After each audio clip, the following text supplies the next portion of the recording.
Siphinde sinibingelele futhi babukeli kwiQwabe TV. Igama lami ke mina nguSifiso Nkonzo wakuthini sikuzela ke nesinye isiqephu esizokulethela sona njengoba ke esandulelile uphinde wasibuka. Sizokhuluma futhi nobaba u1011. Ungakhohlwa kuya lapha na ku YouTube channel yethu iQwabe TV. Ufike ubuke ucomment ulike ungakhohlwa ukusubscribe. Ke sokhuluma ke nobaba u1011. Namhlanje sikhuluma ngenkolo kanye nokwelapha ke. Uyeke uzobe sesichazela kabanzi ukuthi ke umbana kanjani lezi zinto zombili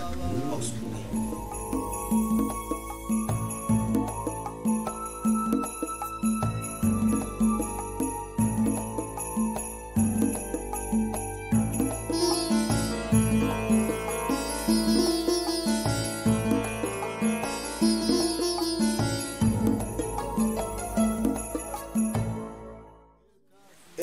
Babuqwaba sibingelele kwiQwabe TV sesiphinde sabonana futhi awubingelela ababukele ekhaya. Sanibona ngibabukela emakhaya. Uyi1011 njengoba ke nimazi. Kwaqwabela kwana ngomosuthu. Ngithi nje sanibona nonke kuphi nakuphi la nikhona ngithi nonke uNkulunkulu uyanithanda. Enyaka namusha zikhona izivunguvungu nazi nezifo zibhokile kodwa nje sinxusa uNkulunkulu ukuthi phekwezimo zonke nguyena owumehluleli. Abalimeleyo nabo ngiyabaduduza ngithi nje akube kuhle uNkulunkulu alisandla nabaphilayo bazigcine bevikelekile kuleyo kubhane olikhona ngoba uNkulunkulu wehlisa ulaka masibula kunasodwa. Mhlawumbe uyabhubha makunje yilokho nje ke bafowethu ngithi sanibona nonke ke nje uNkulunkulu abe nani ngiyabonga. Babuqwabe ake sikhulume la njengoba sasishilo ukuthi sokhuluma nokwelapha ngokwesintu kanye nenkolo. Sifuna ubabuqwabe ke sicacisele ukuthi lezi zinto lezi ziyahlangana. Uma ingahlangana zihlangana kanjani ngoba uthola ukuthi omunye umuntu okholwayo ukuthi izinto zisita ngeyingene izinto ezithinta abaphathi ngeyingene. Uthola umuntu ukuthi okhuluma ngabaphathi nokwelaphayo indaba zenkolo angiyingene. Wena ke babuqwabe ubuka ngaliphi iso kubona kanjani ukwelapha ngokwendabuko noma ngokwesintu kanye nenkolo? Ngokolimo oluqondile wena shehe. Ukwelapha kukodwa nokukholwa kukodwa. Okay. Kodwa akukho la kuphikisana khona. Ngoba sisuke sahlushwa inkolo yesilungu la iqhamuka khona sekuvela abantu abasindisiwe sebethi ubunyanga noma imithi ayihlangani nokukholwa. Cha. Akukho la kuphikisana khona. Ngoba masibheka ukwelapha kwakuyivele kuyimvelo yabantu abamnyama kusukela ekuqaleni. Kodwa futhi inkolo yayivele ikhona. Ukuma kokukholwa, uma singaya ngokukholwa, kunezinto esingathi masizikhuluma ngokukholwa, zisivune ziphinde zisiphikise sisabuka nje ukukholwa, singakabuki ubunyanga. Ngoba kuyenzeka umuntu aqale enkolweni agcine ebunyangeni. Kanti ubunyanga bushongo ukuthi yekela ukukholwa. Kanti omunye uyaqala ebunyangeni agcine ekukholweni. Kanti ukukholwa kushongo ukuthi asiye kubunyanga. Kusuke kwakabi ngoba ukukholwa kubambe mina ngimncane. Kanti nobunyanga bangifica ngimncane. Angaze ngize ngiyeke lutho mina ngiyakholwa ngiphinde ngibe inyanga. Okudala ukuthi ngithi ukukholwa kukodwa ubunyanga bubodwa. Isizathu esikwenze bunyangeni sikwenza ngobunyanga nje kuqonda ukuthi kuwumuthi. Esikwenza ekukholweni kuthi akuvakashe ebunyangeni bese kuhluka ukuthi la ekukholweni sisuke sisebenzisa umoya sizohambisa ngokukholwa ngoba sikhulekela amanzi abantu basinde. Kahle ekukholweni bukhona ubunyanga kodwa kuhluke ngokuthi obasekukholweni ubunyanga buhambisana namanzi kanti ubunyanga bubodwa nje buwumuthi ubunyanga. Kufuneka ke sikuhlukanise ukuthi ubunyanga kuyini ukukholwa kuyini. Ake sichazeke njengoba uthi uma u1011 eseyinyanga suke eseyinyanga uma esenkonzweni ekholwa usuke ekhona sengifuna ukuthi ke ngibone umehluko ke la nje ukuthi ungakwazi ukwehluka usehlukanisela ukuthi kahlehle buyini ubunyanga ngokujula kwakhona iyini inkolo ngoba abanye abazi bathi inkolo yafika ngo1652 before 1652 kusetshenziswa izinto zesintu nje bethandaza umveli nqangi lento yobuKristu yayingakafiki 1652 kwase kufika inkolo so ngifuna ukuthi ke ukufika kwenkolo ke akubulimazanga yini umnyanga kwakuhlangisa kanjani kodwa ngifuna ukuzwa ukuthi ngokukaba ku1011 ubunyanga ke yena uqonda kanjani bubodwa singabuhlanganisi nenkolo inkolo uyiqonda kanjani bese ke futhi ke mase ekuqondile lokho phambili ukuhlangana kanjani akulimazani lezinto zona ake siqale la ubunyanga makuthiwa nje nangumntwana ubanjwa ubunyanga ubunyanga bukhomba ukuthi lo muntu ungeniwe ungeniwe lo muntu unesipho esithile avele naso lobu bunyanga obuthi bakuphila kuye yibona bunyanga obucontrola ubuyena lobo muntu lokuthi yiphi impilo efanele ayiphile futhi noma ngabe kuthiwa ungenwa yilobu bunyanga kufika umuntu kufanele amsize kufuneka amsize ngayiphi indlela yibona obumcontrolayo nje uyeuzo makuthiwa mhlawumbe u1011 uyahlola uzothola u1011 ufike wathi inkinga ngalo muntu ukuthi ekuzalekeni kwakhe wazalwe embethe kusho u1011 lobu bunyanga yibona obumcontrolayo u1011 ukuthi lo muntu wazalwe embethe akusi umqondo wakhe ukuthi lo muntu wazalwe embethe akayicabange lento le yingakho ngelinye ilanga uthola ukuthi abantu bafike bebabili bafike bethi bazombula ingubo u1011 kodwa uthola ukuthi laba mayibembula u1011 ayisafani indlela yokubembula omunye umembula ngembuzi ubusuthola ukuthi omunye mayesembuliwe ngembuzi kuleyo mbuzi ufuneka umhlwehlwe indlela yokumembula ngifuna ukuthi ngilento ngiyihlaziye makukhunywa ngobunyanga omunye mayembula uthothi uzosebenza isikhumba kanye nawo umhlwehlwe kodwa umhlwehlwe usuzogcina lo muntu uthothi lo ukuzalelweni kwakhe wayekade enqwambile akakaze wazalwe embethe kodwa makuvela kubantu abaningi uthothi athi mayifika limathi sengidlule kubantu abawu4 bezama ungembula akungembuleki uyabona namhlanje njengoba ngiza kuona kwesengizotry kodwa nje inhliziyo yokuyenyangeni bengingasenayo ngoba yafika abantu abanjalo la ekhaya ngifike mina ngimenzela ngaleyo ndlela lengidamtho imfihlo le ephila kimi ngoba ebunyangeni kusuke kunemfihlo ethile esuke iphila nalowo muntu ngoba akekho umuntu onemfihlo ophilayo ongekho imfihlo ethile aphiwe yona eziveza uyabona kufana nomuthi la ebunyangeni makukhulunywa ngobunyanga uma kukhulunywa ngobunyanga ngikhuluma ngomuthi umuthi makuthiwa nje kukhulunywa ngomuthi mangithatha umuthi ngubeka kumuntu afika athi umuntu angiyitholi intombi okanye umsebenzi anguthola okanye amabhizinisi wamawayi phambili ukubeka kwami kuyo umuntu umuthi ufika nje usebenza ukusebenza kwalowo muntu lowo muthi lo kulowo muntu kuyimfihlo ethile eyisipho kimi akusi umqondo wami nokwazi kwami ngingawuthatha umuthi ngwazi ukuthi uyasebenza ngunikeza umfuku ngasebenzi isizathu yini ubunyanga obukini bengesibo bungidirectile ukuthi ngikunikeze lo muthi lo owakho umuthi bekungomunye bekungesiwo lo ebengunikeze wona yibona bunyanga lo la kuhlangana khona ke nenkolo kuhlangana ngokuthi lo ubunyanga obukini yibona bukwazi ukudirectana noma sengisenkolweni ukuthi ngobani namhlanje la enkolweni ungasebenzisi umuthi kodwa sebenzisa amanzi athandazela ngalendlela le ngoba nokuthandaza kuyakhawunta mawukhuluma nalamanzi awuthi babegameni lakho babayi bakuphila usho lokho kuyinkinga lo muntu kulamanzi lokho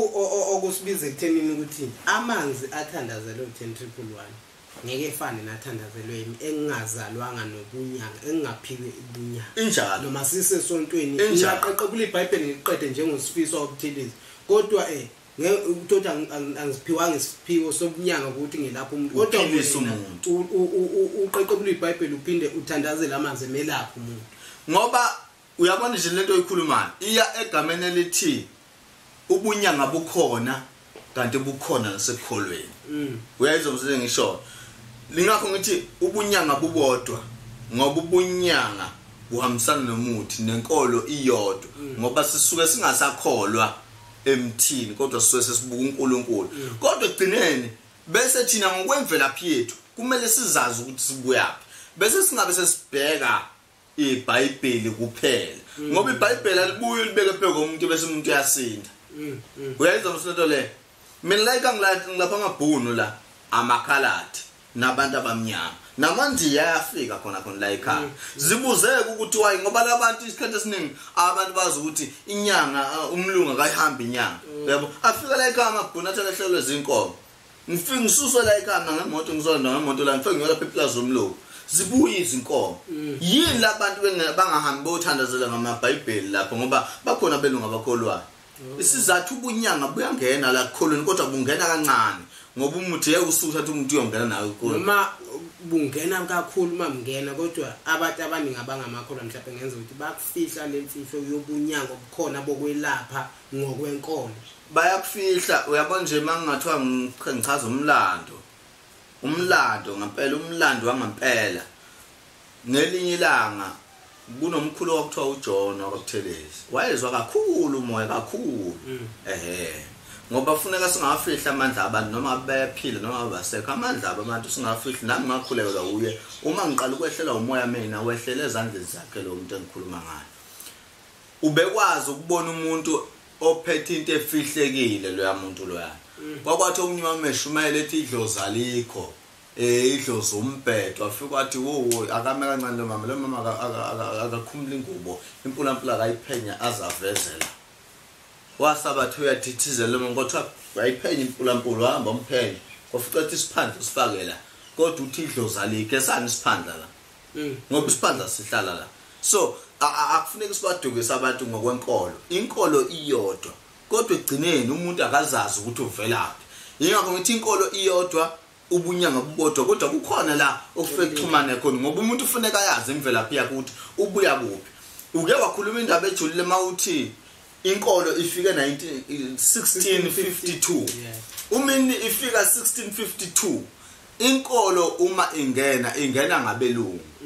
ayingenanga ngabantu abamnyama ivele nabelungu ngesikhathi bezofika abelungu bafike uShaka sebabona eqala ngoba uShaka wayevelaphi endabukeni yakubo sebefike eqala bakubo njoba ngisho ukuthi kunento esuka ingenile okuyona directayo ngaleyo nto osukhuluma ngayo kulowo muntu osuke nenkingi uShaka bakhuluma eqala bakubo kuyi ukuthi Shaka njengamanje kunabantu abezayo kodwa labantu abakhulumi lolulimi enilikhulumayo nala bakhuluma ulimi oluvela wazi wathi labo bantu bangondlebe ezikhanyela wababona kuqala ngokwephupho uShaka singazoma ekadalelo kanye kwakuyinto ayikhuluma naye ukuthi labo bantu bangondlebe ezikhanyela uShaka uyavuka ubikela isizwe ukuthi kunabantu ngoba ngaleso sikhathi bengabikho indaba zokubhala bekusabhalwe ematsheni hamba uyofunda etsheni ukuthi okay namhlanje kuthiwa kuzoba ukuthi neyimamazo beyikhishwa kanjalo ngoba bengekho nembhobho le njalo abantu bazohamba bobuka endaweni ethile ukuthi namhlanje kubhalwe yabona leziyayo zobikela amabutho seziyobikela amabutho ngamanye so ke lo nto leyo mawuthi uyabheka kwakuyona indlela babezama ukuyiqeda belungu ngenkolo ngoba mase kuthiwa ngempela kuyo ukutheni uJesu wayekupha akekho umuntu wazi uJesu kodwa sikholwa ngoba senzela ukuthi singadlani sodwa kwakuyindlela yokuthi kwakhiwe unembeza kumuntu nomuntu ukuthi angenzi isinomi kanjani ukuze kuzegcine kube khona umthetho kwaba khona umthetho ngenxa yesono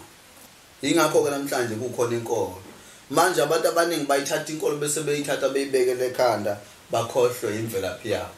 ingakho ngithi inkolo iyodwa ubunyanga bubodwa kodwa kuyahlangana ngoba kulento yonke kufanele igcine yakhe yini ubuntu emntwini yilokho nje njengalo iBhayibheli lobushilo ukuthi ngeke iBhayibheli sengizolibeka ko ngitshe ngithi kuzokwenzeka umlingo likwelaphe kodwa iBhayibheli liphethe imibhalo ebuyise unembeza kumuntu ukuthi sikwazi ukuphilelana ilapho nje weshenga ngakukho bab 1011 ngifuna ukuzwa la nginyanga mina ngiyaphoqelekana ukuthi ngihambe ngesontweni ngiyodumisa uNkulunkulu noma ngaba inyanga nje indaba zesonto ngeyingini mawenyanga nje akukho ukuphoqotha bekholweni uyela wena ngokuthanda akukho ukuphoqa ukuthi uye ekholweni akukho futhi ukuphoqa ukuthi ungayi ngicabanga ukuthi sengifikisa ezingeni elinzima manje ake sithi kufika isikhathi sokuthi ukhethe phakathi kokuya esontweni nokwelapha abantu beyinyanga ikuphi ongakukhetha njengo-10-111 ngeke kwesontweni nokulapha abantu beyinyanga ikuphi ongakukhetha ikuphi ongakukhetha mina ngingakhetha lo msebenzi wakithi ngoba ngiyazi imvelaphi yami ukuthi ngibuyaphi inkolo ayingisizi ngalutho mina angeke ibuye inkolo izongibhakela la ekhaya kodwa lo msebenzi wona wenza ukuthi ngikwazi ukulala ngidlile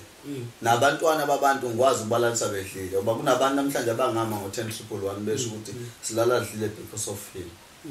injalo nje hayi ngiyakuzwa-ke njengoba nizwa-ke balaleli u-10-111 eyichazela ukuthi hayi phakathi kokuya esontweni nokwelapha abantu yena uqoka ukuthi elapha abantu umuntu uma efike egula ekwazi ukumelapha okusho ukuthi ubunyanga kuba buqala buyigugu kakhulu ukunokukhola ukukhola usuke yohlumelelisa isimilo nje buye ngaphakathi ephinde futhi elapha abantu ngokomoya ekwazi ukuthi bephilelane abantu ungakhohlwa ukusubscribe lapha kwi-channel yethu kwiQwabe TV ucommente ulike ama-comment isiwadinga kakhulu nawe njengombukeli usitshele ukuthi iyona yini le okumele sikhulume ngayo mhlawumbe senabe kabanzi kuyo la kwiQwabe TV. Okunye engufisayo ngiyafisa ukuthi kubantu bonke isikhathi esiningi njengamhlanje abantu abaningi sebalekela ukunyangeni babalekela ukunyangena basafuna ukuyosebenza umuntu ngithola sesontweni ngapha sesontweni kusuke bona laba profit bethu wena nomoya basuke umuntu uphaka wena nomoya ufuna ukusuka nokuthula kodwa ubona ingane sigijima siye sangomeni wayenyangeni isiyokwetha sibhudwa ngebovu ngifuna ukuxwayisa lokho ukuthi once ungokwaQwabe ngeke uyokwenza usiko lwakuthelisi uma ngisho lokho engusho emzimbeni umuntu nomuntu mayezalwa kuthiwa uzalwe efumbethe siphiwe izipho ezingafani ngeke isipho esibimi ngisenzele olunye usiko olungahambisani naso umuntu mayethwasiswa kunezinsiko adlula kuzo lo muntu kuze kuyofika phasoko lemfuleni ethiwa mawuyoza ukuthi izangoma ngayiphuza ngayiphalaza so kushuthi zaphuza igazi zaliphalaza igazi uyangezwa ukuthi ngithini lolo siko lolo once walwenza kanti la igazini ngobe kungekho lo moya obungoma impilo yakhe ifile noma ngabe kunomthonjana ngeke ngikwazi lokho ukuyilungisa njengokuthi mina nje njengofeli iqiniso sengizothi ngoba senza lama episode eQwabe TV nawe ngiyabona ukuthi eminyangeni izinto zikhambela kahle bese nami ngithanda ukuba inyanga sengizozama ukuthi nami ngizame ukwenza ngilade ekhaya ngikwazi ukugcona imithi njengoba nami sengifuna ukuthi ngitshela ukuthi ngizofana nawe kanti ayikho lento leni ingakho ke sekugcina sekunezinyanga ezama ukuthakatha isitekishi efana nazo ichaza awukwazi ukwenza usiko ongakazi udalwe nalo emzimbeni ulakhe wena uzoyibulala uyiqede inyanga impilo ngifuna ukuxwayisa lokuthi kubantu bangaboni umuntu mayenyanga bebona impilo yaphambili seyijethi nakuye mayengaba inyanga impilo izoyaphambili kanti lo muntu lo wakho upheka bamhlupha umnyango ukuthi omunye wayebenqaba wathi mase bamukela impilo ihamba nje ngendlela eright kwakunzima vela akumananga nje wayithandela ukuyenza lento uma nje kuyibo kulo muntu okufika kuye abufika mnandi abufika mnandi ngoba umnyango uyakwazi ukubulala abantu okanye ube sixhwanxhwangu nje ube isidakwa esinale la unike sabe shaya abantu emgaqweni alimali umuntu wakhona aboshwe enza umkhuba le gcineni bese kuvela ubunyanga lo mase kubunyanga usephila angangifunda lapho mina bokuchazelwa umngane mhlawumbe nawe uyazi hayi nobufakazi angifuna ukukhuluma kakhulu nobufakazi ya bukeli weQwabe TV ngokuzayo ngicabanga ukuthi kumele sikhulume ngesadawana yeah ufuna ke ukuchazele ababukeli ngesiqaphezayo ngesadawana usichaze ukuthi isadawana sisebenza kanjani sitholakala kanjani ubani umuntu ositholayo so cela ukuthi lokho sibambile nje ungakhohlwa ke ukusubscribe ku channel yethu kwiQwabe TV mina usifisa ukonzo wabuthelezi Bye bye.